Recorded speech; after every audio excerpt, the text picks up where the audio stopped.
അങ്ങനെ സച്ചി ഇരുന്ന് കള്ള് കുടിച്ചുകൊണ്ടിരിക്കുക. അപ്പോൾ സച്ചിയുടെ ബാക്കിലിരിക്കുന്ന ഒരാൾ പറയും, അത് ഇവിടെയുള്ള ആരും ഇനി കല്യാണം കഴിക്കരുതേ, എൻ്റെ ഒരു അപേക്ഷയാണ്. കാരണം എന്താണെന്നറിയോ, എൻ്റെ ഭാര്യ മരിച്ചിട്ട് 16 ദിവസമായി. ഞാനും അവളും കൂടിയിട്ടൊന്ന് തല്ലുകൂടി.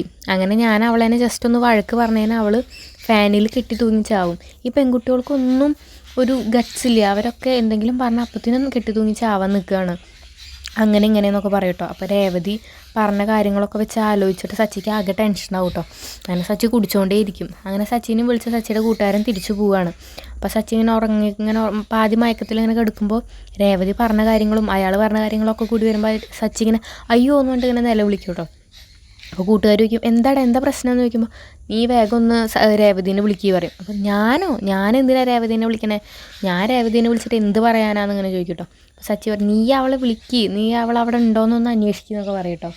അങ്ങനെ ഇരിക്കുമ്പോൾ രേവതിക്കാണെങ്കിൽ രേവതിയുടെ അമ്മ രേവതിയോട് ഭയങ്കര ദേഷ്യപ്പെട്ടുകൊണ്ടേ ഇരിക്കുകയാണ്. രേവതിനെ ഇങ്ങനെ ചീത്ത പറഞ്ഞുകൊണ്ടിരിക്കുക. അപ്പോൾ രേവതി പറയും, അമ്മയ്ക്ക് ഞാൻ അവിടെ നിൽക്കുന്നത് ഇഷ്ടമില്ല, അമ്മ പറഞ്ഞാൽ മതി, ഞാൻ അവിടെ ഒന്ന് പൊക്കോളാം എന്ന് പറയും കേട്ടോ. അപ്പം നിനക്കെന്താ ഞാൻ പറഞ്ഞത് മനസ്സിലാവാത്തത്, അല്ലെങ്കിൽ എന്നെ മനസ്സിലാക്കാൻ ആരും ഇല്ലല്ലോ എന്നൊക്കെ പറഞ്ഞിട്ട് രേവതിയുടെ അമ്മ ഇങ്ങനെ ദേഷ്യപ്പെടും. അങ്ങനെ ഇരിക്കുമ്പോഴാണ് രേവതിയുടെ ഫോൺ അടിക്കണം. അപ്പോൾ രേവതി പറയും, മോളെ നീ ആ ഫോണൊന്ന് എടുത്തു നോക്കിയെന്ന് പറയും കേട്ടോ. അപ്പോൾ അങ്ങനെ എടുത്തു നോക്കുമ്പോൾ ഇതേതൊരു മഹേഷ് എന്ന് പറഞ്ഞിട്ടൊരു ചേട്ടനാലോ ചേച്ചി, ഇത് ആരാന്ന് ചോദിക്കുമ്പോൾ ഇത് സച്ചേട്ടൻ്റെ ഫ്രണ്ടാണെന്ന് പറഞ്ഞിട്ട് രേവതി ഫോൺ എടുക്കും. അപ്പോൾ രേവതി സിസ്റ്ററെ അവിടെ സച്ചി ഉണ്ടോ എന്നിങ്ങനെ ചോദിക്കും. അപ്പോൾ രേവതി പെട്ടെന്ന് ഇങ്ങനെ ഞെട്ടിയിട്ട് ഇത് എന്ത് പറയണേ എന്നുള്ളത് രീതിയിൽ നോക്കൂട്ടോ. അങ്ങനെ കുറേ ചോദിച്ചിട്ട് രേവതി അവിടെ നിന്നൊന്നും മിണ്ടുന്നില്ല. അപ്പോൾ ഈ മഹേഷ് സച്ചിയോട് പറയും, എടാ അവളൊന്നും മിണ്ടുന്നില്ലടാ പറയും കേട്ടോ. അപ്പോൾ രേവതിക്ക് കാര്യം മനസ്സിലാവും. അപ്പോൾ രേവതി ഫോൺ വേഗം കട്ട് ചെയ്യും കേട്ടോ. അതൊക്കെയാണ് ഇന്നത്തെ ഒരു എപ്പിസോഡ്.